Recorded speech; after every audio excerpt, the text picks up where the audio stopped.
Welcome to the Deep Dive, where we crack open the most compelling stories and concepts, pulling out the essential insights you need to be truly well-informed. Yeah, getting right to the heart of it.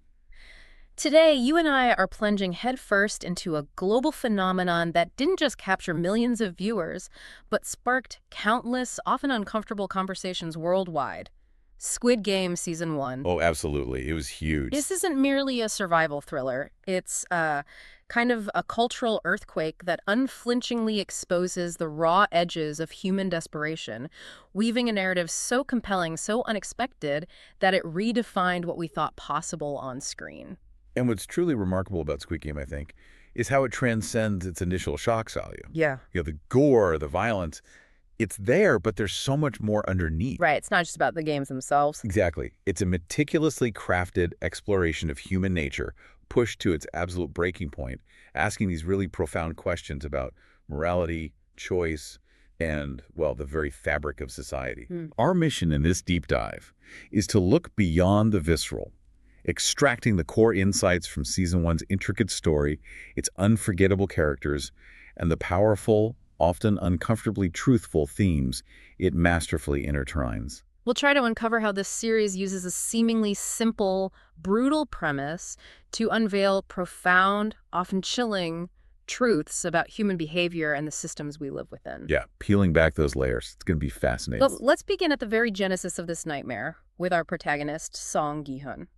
Before he ever steps foot into that surreal, candy-colored compound, Gi-hun's life is already, well, it's a desperate struggle. It really is. You see it steered away. Imagine a divorced father, buried under a mountain of debt, wrestling with the gambling addiction that spiraled him into financial ruin, and living with the quiet burden of supporting his elderly mother. And his daughter, too, right? He wants to be there for her, but he just can't. Exactly. His inability to provide for his daughter, the constant soul-crushing cycle of borrowing just to lose more, creates this profound vulnerability. It's this lived experience of financial despair, this constant feeling of being trapped by circumstances that makes him, and so many others like him, uniquely susceptible to the game's sinister invitation. Yeah, it's not just a backstory. It immediately grounds the entire narrative in a deeply human struggle, laying bare one of the show's most urgent themes, Yeah, economic inequality and exploitation. absolutely. He's not a villain, not at all. He's a man pushed to the very precipice by a system that offers no real way out. It's that desperation that feels so real, so relatable for many, unfortunately. It's precisely that systemic desperation that the game's architects so brilliantly exploit. If we consider the broader picture, the recruitment process isn't one of force, not really. It's more insidious, seduction almost. Yeah, that man in the subway. Right. Gi-hun encounters this mysterious, well-dressed man in a subway who offers him a chance to win a significant sum of money through a simple children's game. D-Doc-G, the folded paper game. Exactly, Dakshi.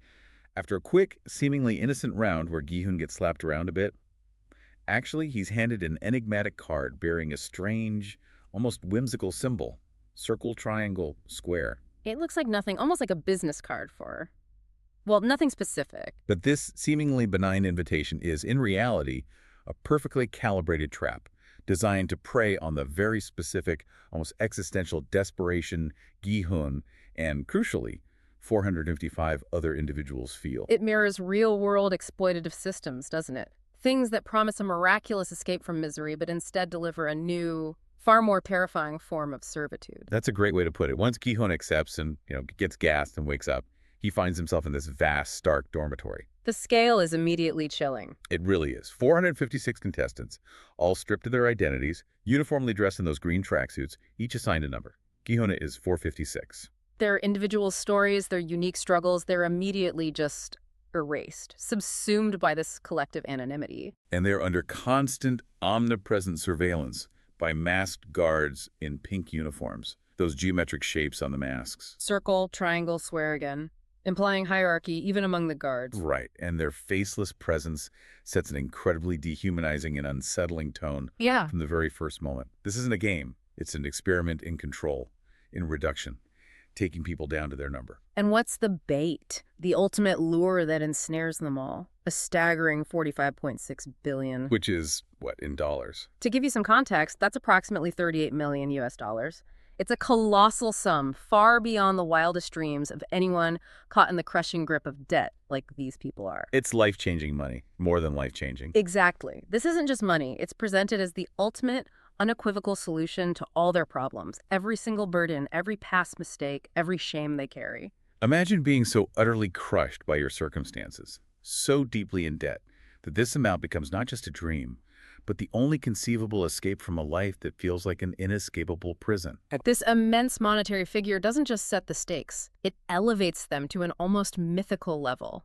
It creates this powerful, almost irresistible pull for those who truly believe they have nothing, absolutely nothing left to lose. It promises not just wealth, but an erasure of suffering, doesn't it? Like a complete reset button on a life that has gone horribly wrong. And they're desperate for that reset. Now, here's where the show truly reveals its razor-sharp teeth. The first game. Ah, yes. Red light, green light. It's titled Red Light, Green Light, which immediately brings to mind innocent playground memories. But almost instantaneously, that innocence is just shattered. It transforms into a brutal, horrifying Like massacre. a giant doll. Terrifying. The rules are shockingly simple, yet devastatingly effective. Any player who fails the game, meaning they move during the red light phase, is immediately brutally executed by automatic gunfire from sniper nests hidden around the arena. And we, along with the contestants, witness the initial disbelief and confusion, which very quickly curdles into abject terror as players are just mowed down by the dozens. The sound design there is incredible too. The childish song, then the gunfire. Chilling. The sheer scale of those initial deaths, a huge portion of the original 456 contestants, unequivocally establishes the deadly rules, not just for the players, but for us, the viewers. Right. There's no ambiguity left. This isn't just a competition, it's a fight for survival where the slightest misstep means instant death. This shocking turn in mere minutes shatters any illusion of safety or fair play, forcing contestants and us to confront the harsh reality. This is a moral abyss, a desperate struggle where the very concept of humanity is immediately put to the test. It's a pivotal moment for exploring morality under pressure, right from the opening act. No easing into it. Absolutely not. It hits you like a ton of bricks. This horrifying introduction immediately raises an important question, though. After such an immediate and brutal demonstration of the game's true nature, why would anyone consider continuing? It seems insane, right? Well, following that first game's unimaginable horror, the vast majority of contestants, understandably, want out. They invoke one of the clauses in their contract. Clause 3, termination of the game if a majority agrees. Exactly. They are given a choice, and by a narrow margin, just one vote, they vote to end the game and return home. Gi-hun himself is the deciding vote, number 456 casting the vote to leave. And what's absolutely crucial to grasp here is the game organizers' calculated decision to allow this vote.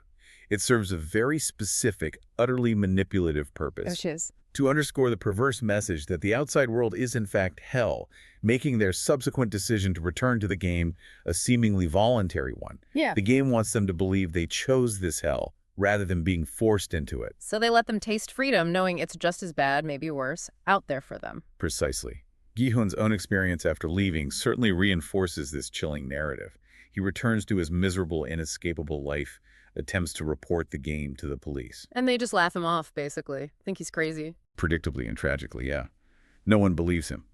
This emphasizes his utter isolation and the system's complete indifference outside the game, solidifying the idea that there is truly no real escape or help in the real world for those truly trapped by debt. That's a bleak picture. Incredibly bleak. So, despite the fear, despite the genuine trauma they just endured, many, including Gi-hun, ultimately choose to return to the game.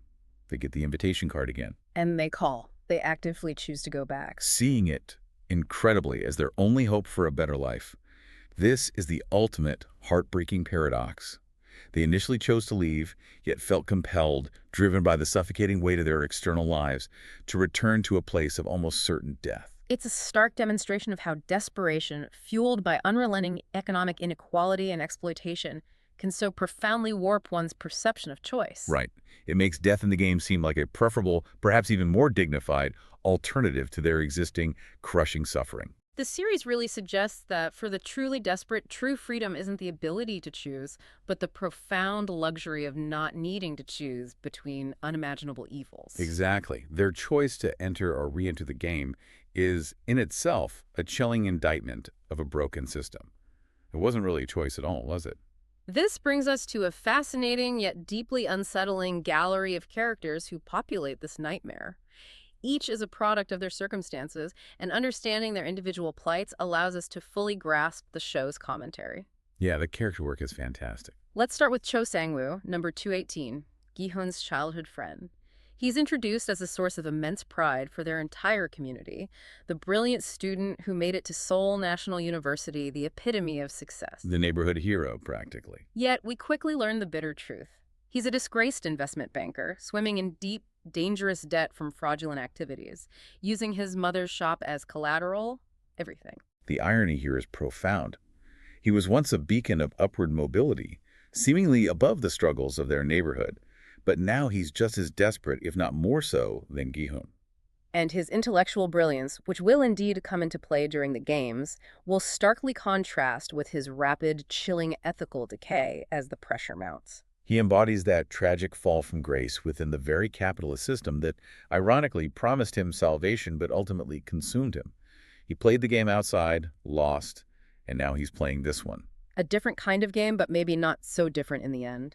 And beyond Sang-woo, the show introduces us to other characters, each with their own intensely personal and compelling motivations that drive their participation. Like Sai Bayuk, player 067. Kang Sai-bayuk, yeah. Yeah.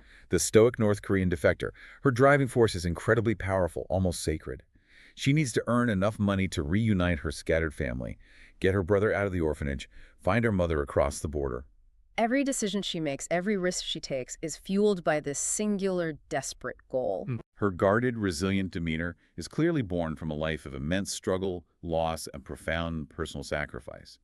Her story profoundly embodies the theme of choice versus survival, as every single action she takes is not truly for herself, but for the future of her family. She carries that burden so heavily. Then there's Abdul Ali, player 199, a Pakistani migrant worker who represents an almost heartbreakingly pure-hearted and innocent vulnerability. The scene where his boss cheats him out of his wages, it's infuriating. Yeah. And he accidentally injures the boss trying to get his money back. Exactly. He was mercilessly exploited, losing months of unpaid wages, and being left in an impossible, desperate situation. Ali is a stark symbol of economic inequality and exploitation at its cruelest. A good man caught in a system that chews him up and spits him out. His unwavering trust in others, his inherent goodness. You just know it's going to be tested. Tragically, yes. It becomes a focal point. And then the enigma, Oh Il-nam, player 001, the first player. The elderly man who appears frail and suffering from a debilitating brain tumor. His mysterious willingness to participate, despite his obvious physical limitations, his seemingly childlike curiosity, immediately raises profound questions for the viewer.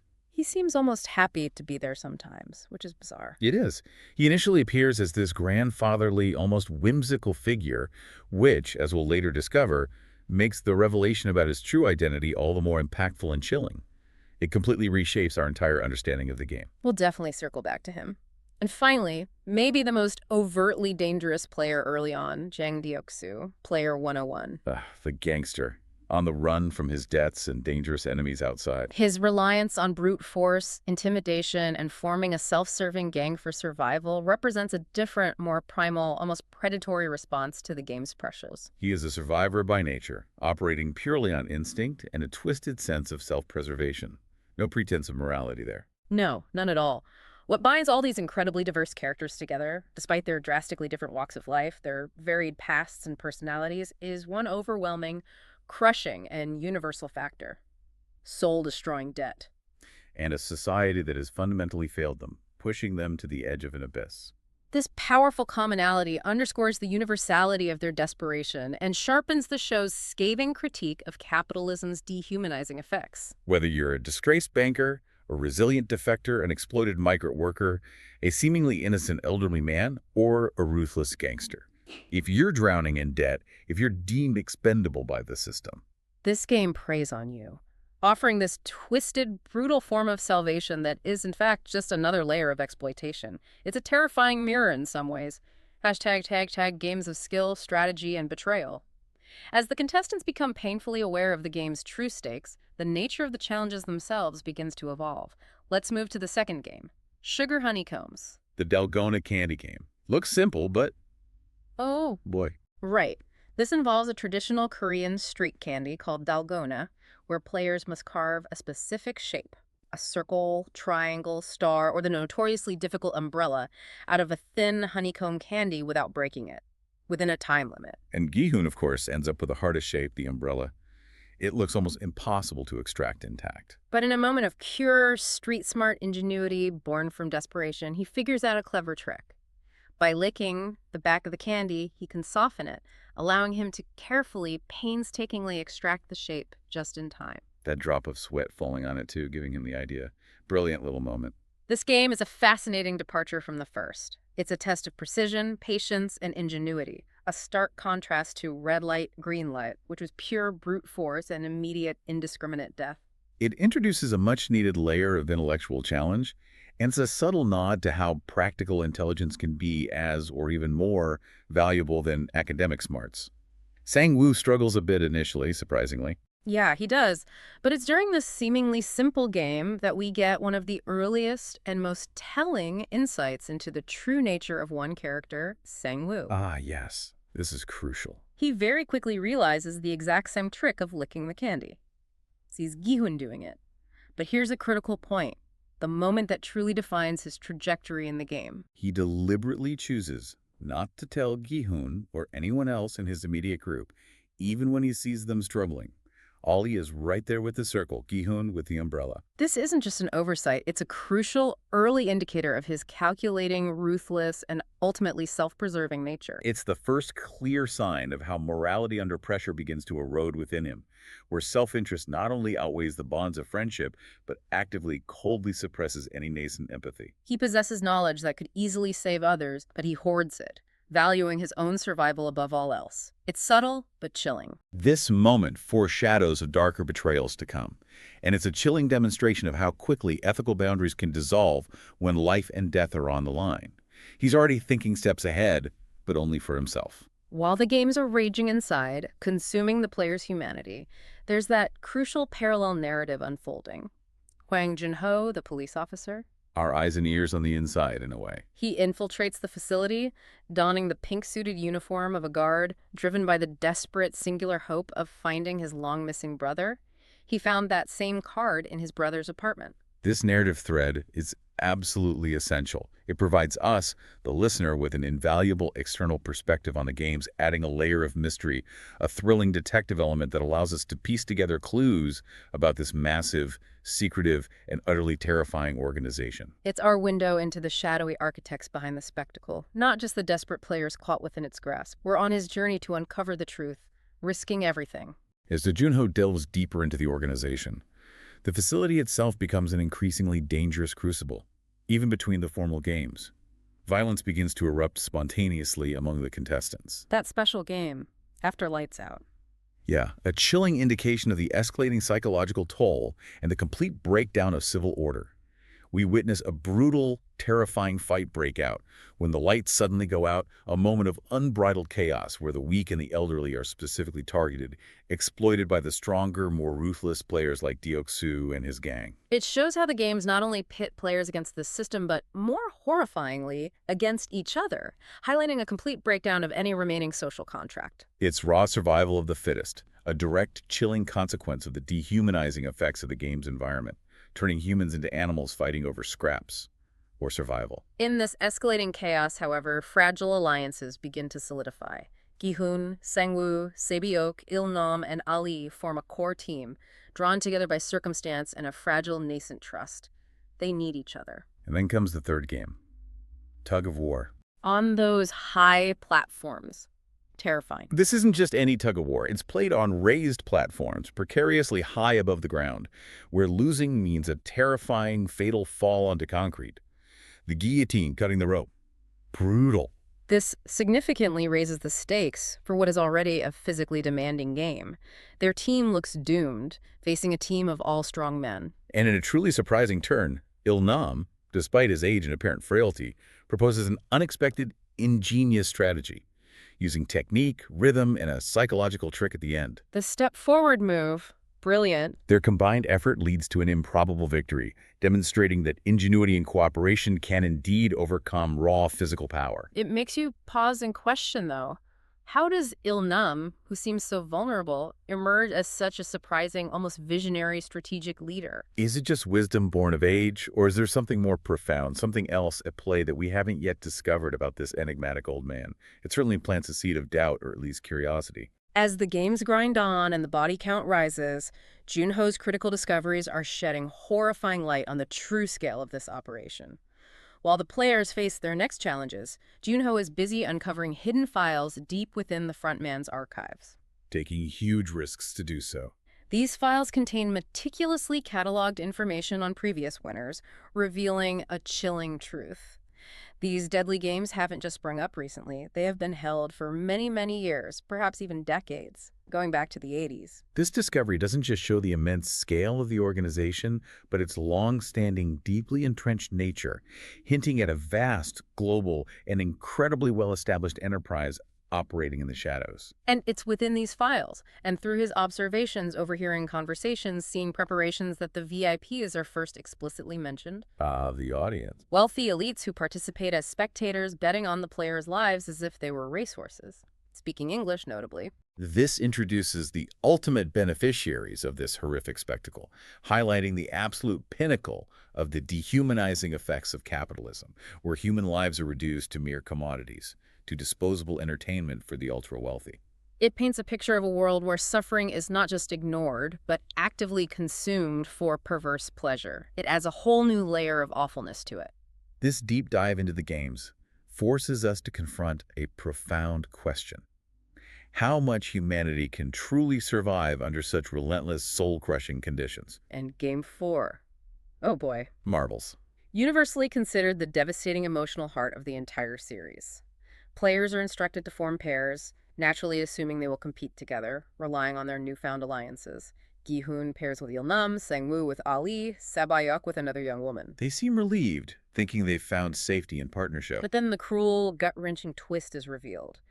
They must compete against each other in a game of marbles. Win all your partner's marbles within the time limit, or both are eliminated, which means The loser gets shot. Only one from each pair can survive. This game is meticulously designed not just to test skill or luck, but to force personal, agonizing betrayals, systematically stripping away any remaining bonds of friendship or trust that might have formed between the desperate contestants. it is the ultimate test of morality under pressure, forcing players to choose between their own survival and the lives of those they've come to care about. The ethical dilemmas it presents are truly unbearable. Let's look at a few examples, because this is where the show truly hits its emotional apex and resonates so profoundly with viewers. First, the heartbreaking dynamic between Gi-hun and Il-nam. Gi-hun is burdened by the knowledge that he needs to win, and he's playing against this elderly, seemingly senile man whose memory seems to fade in and out. He keeps forgetting the rules, wandering off. We watch Gi-hun's agonizing internal struggle as he ultimately resorts to tricking Il-nam into losing, exploiting his apparent confusion, pretending Il-nam already won one round when he hadn't. The profound sadness and guilt immediately wash over Gi-hun. It's the cost of survival right there on his face. What makes it even more poignant, however, is Il-nam's serene, almost knowing acceptance of his fate at the very end. He gives Gi-hun his last marble, calls him Jiganbu, a trusted friend. It leads many to question if his senility was ever truly genuine, or if there was something far more cunning at play, foreshadowing his later revelation. Did he let Gi-hun win? It hangs in the air. Then there's the incredibly poignant scene between Sabayok and her partner, Ji-young, player 240. They don't even play the game for most of the time, they just talk. We witness them sharing deeply personal life stories and dreams, moments of profound vulnerability and connection. Ji-young decides she has nothing to live for anyway, and essentially lets Sabayok win in the last seconds. It's a moment of unexpected, heartbreaking selflessness, choosing empathy over her own survival, a fleeting glimpse of humanity enduring even in that hellscape.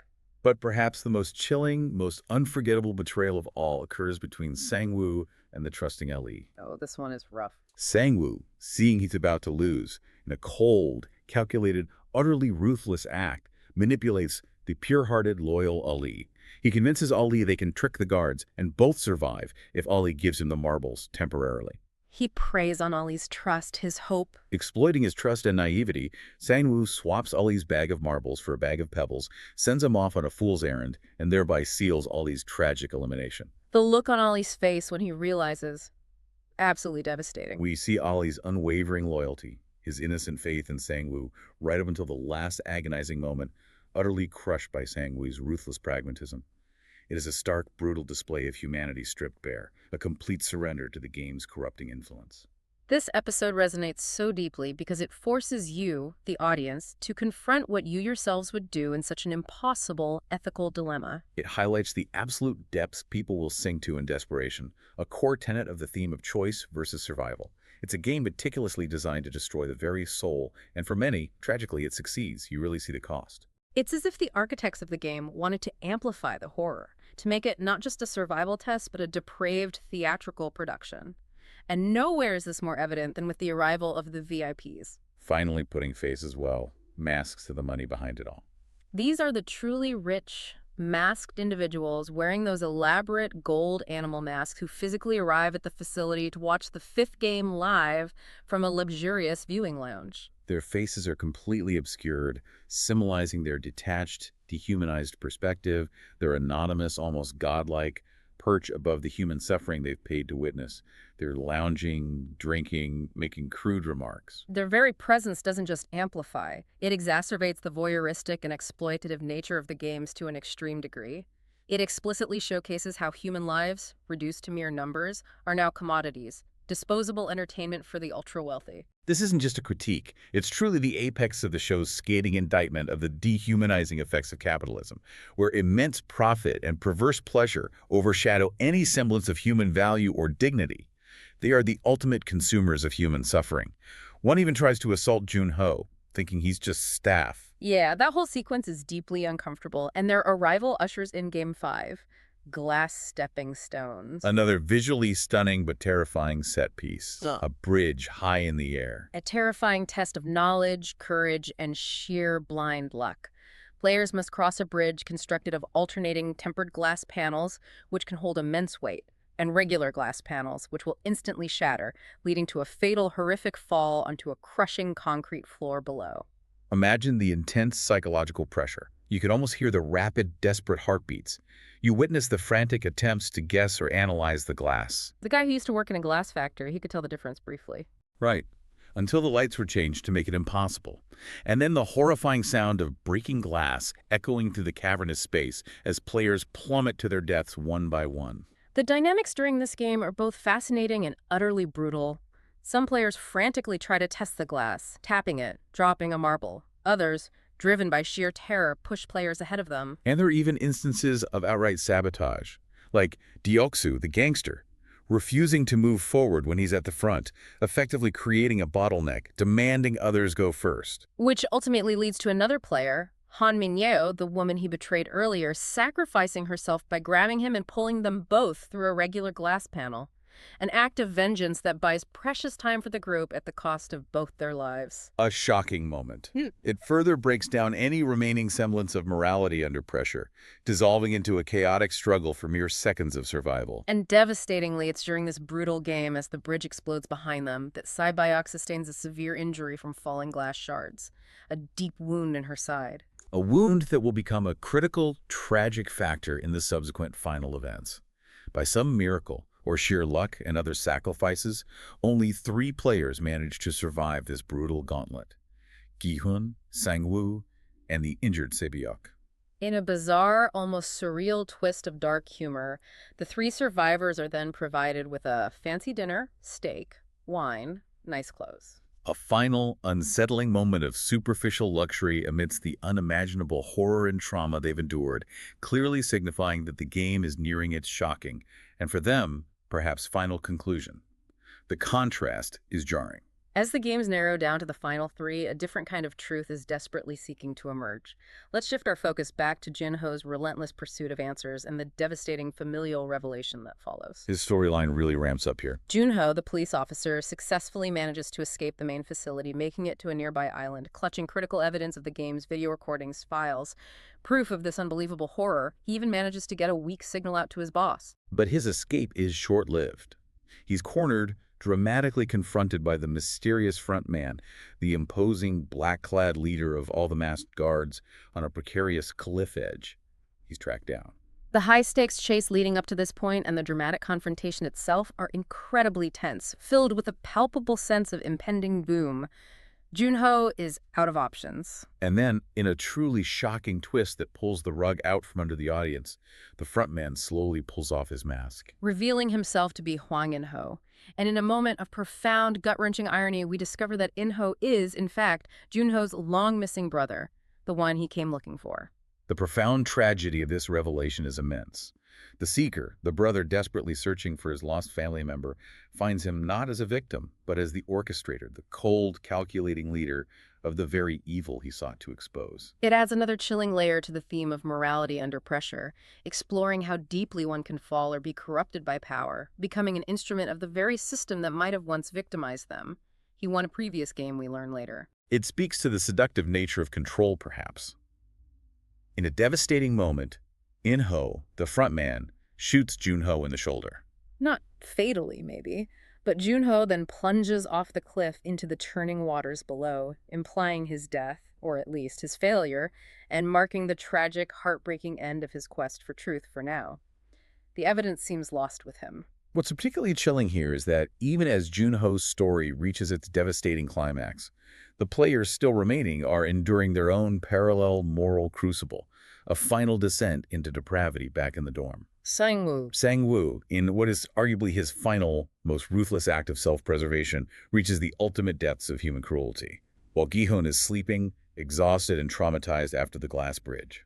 And after Gi-hun tried to get help for Sabayuk from the guards, who refused. Sang-woo coldly, deliberately, stabs the severely injured Sabayuk in the neck, killing her. This isn't a moment of passion or panicked reaction. It's a cold, calculated act, a ruthless decision to remove the last obstacle standing between him and the prize money, to ensure a one-on-one final. He views Sabayuk not as a former ally or even a fellow human being, but as a liability, an inconvenience that might make Gi-hun invoke Clause 3 again to stop the game before the final round. This act represents the extreme manifestation of the choice versus survival theme, a complete and total victory of the dehumanizing effects of capitalism on his soul.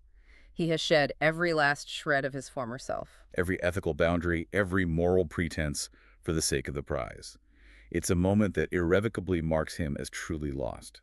Gi-hun's reaction when he discovers her, pure anguish. And so we arrive at the brutal final game and its morally complex, profoundly unsettling resolution. Just two remain, Gi-hun and Sang-woo. Childhood friends, now mortal enemies. The final game is revealed to be Squid Game itself, the violent Korean playground game that lends its name to the entire show, bringing the narrative full circle, played in the pouring rain. What unfolds is a raw, brutal, and deeply personal fight between Gi-hun and Sang-woo. Knives drawn, no rules except survival. They are now bitter enemies, stripped of any pretense of their childhood friendship or shared history. This isn't just a competition, it's the culmination of their individual journeys, the sum of their moral compromises, boiling down to a desperate physical struggle for ultimate survival. Gi-hun ultimately gains the upper hand, pinning Sang-woo down right at the finish line. He could kill him, win the money. But then, in a crucial defining moment that cuts through the brutality, he refuses to deliver the killing blow to Sang-woo. He stops himself. Instead, he offers to end the game together. He holds out his hand, wanting to invoke Clause 3, to walk away without a single victor, choosing to reject the game's premise of winner takes all. This act is a powerful demonstration of Gi-hun retaining a flicker of his humanity, a profound refusal to fully succumb to the game's brutal, dehumanizing logic. It's a testament to the enduring, albeit fragile, theme of morality under pressure.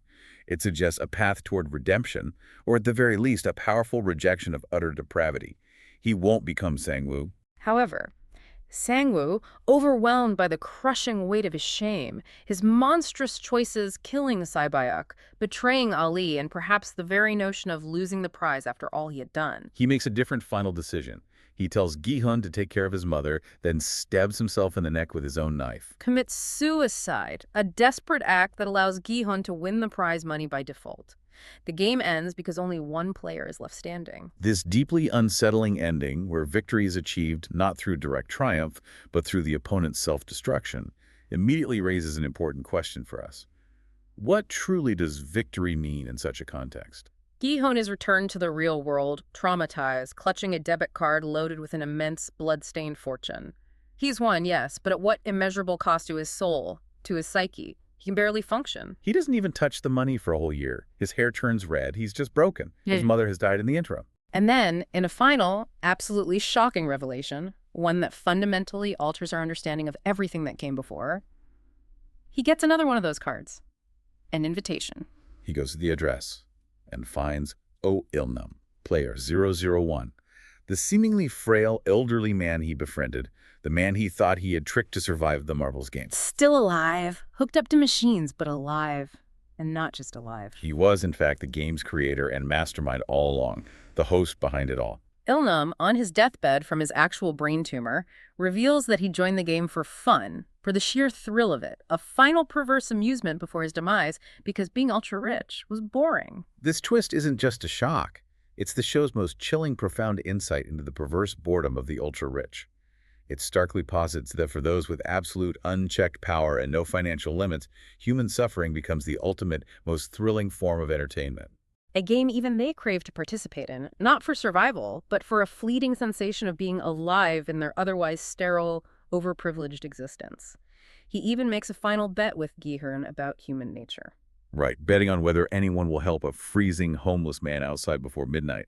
Ilnam dies believing no one will, but someone does, just after he passes.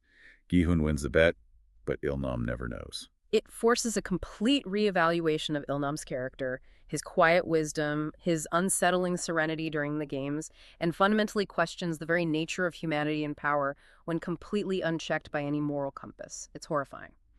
So, what does this all mean for us, bringing all these narrative threads and profound messages together into a cohesive whole? Squid Game Season 1 brilliantly, brutally, and often uncomfortably explored several core, interconnected themes that resonate far beyond the screen. Definitely. First, and perhaps most overtly, economic inequality and exploitation. That was the fundamental, relentless driver for every single contestant, showcasing how truly desperate circumstances can push individuals to unimaginable extremes, turning a seemingly simple choice into an act of desperation. Then there's morality under pressure. The agonizing, constant stripping away of ethical boundaries and personal values when faced with life-or-death decisions. The show is an absolute masterclass in this, demonstrating how quickly human compassion can erode. Third, we witness the dehumanizing effects of capitalism, or at least unchecked greed, starkly illustrating how the relentless pursuit of wealth and the system that prioritizes it can turn people into disposable commodities for entertainment and profit. And finally, choice versus survival. The cruel illusion of agency when the only alternatives are horrifying and inescapable. Think of Ali's ultimate betrayal, which perfectly encapsulates the cruel face of exploitation, or Sang-woo's increasingly brutal choices, a terrifying example of morality under unimaginable pressure. The VIPs themselves are the literal embodiment of dehumanizing capitalism, and the contestants' agonizing decision to return to the game, despite knowing the death toll, perfectly illustrates the terrifying nature of choice versus survival in a broken system. It all weaves together so effectively. And if we connect this to the bigger picture, the story doesn't simply end with Gi-hun's hollow victory or Ilnam's death. He finally starts using the money, finds Si-byuk's brother, gives Sang-woo's mother a share. He's trying to do good. He dyes his hair bright red, which feels symbolic. A change. Yeah, and he discovers that the games are still continuing. Despite his victory and Ilnam's death, the organization lives on. There's that profoundly symbolic moment where he's preparing to board a plane to reconnect with his daughter in the U.S., finally, hopefully, finding peace and escape. He's at the airport jet bridge. But then he catches sight of another recruiter, the very same mysterious man who first drew him into the game, playing dakji with another desperate soul. And in that pivotal moment, Gi-hun makes the decisive, transformative change of mind. He calls the number on the card he snatched. He chooses to stay in Korea, explicitly vowing to take down the organization. "I can't forgive you for everything you're doing," he said. This isn't just a plot hook for a potential future season. This transformation marks Gi-hun's shift from a mere victim and survivor to an avenger, a symbolic defiance against the system that almost destroyed him, that claimed so many. It's a powerful call to action that resonates beyond the screen, suggesting that the fight against exploitation and injustice is not a single battle, but an ongoing, relentless effort. The ending implies that the struggle against systemic evil is continuous and demands that someone, anyone, keeps fighting for those who can't. He turns his back on personal peace for a bigger fight. What an intense, thought-provoking deep dive that was. From Gi-hun's desperate beginnings and the shocking red light, green light massacre, to the heartbreaking betrayals in the marbles game, and finally, the utterly chilling revelation of the game's true creator. Squid Game Season 1 truly pulls back the curtain on the darkest corners of human nature when pushed to the absolute brink. This deep dive into Squid Game Season 1 leaves us with a truly chilling question to ponder. When societal structures push individuals to their absolute limits and human life becomes a mere commodity, who truly holds the power and what becomes of our shared humanity? What stands out to you most about the choices made under such extreme pressure, and what unsettling truth does it reveal about the world we live in? Something to think about.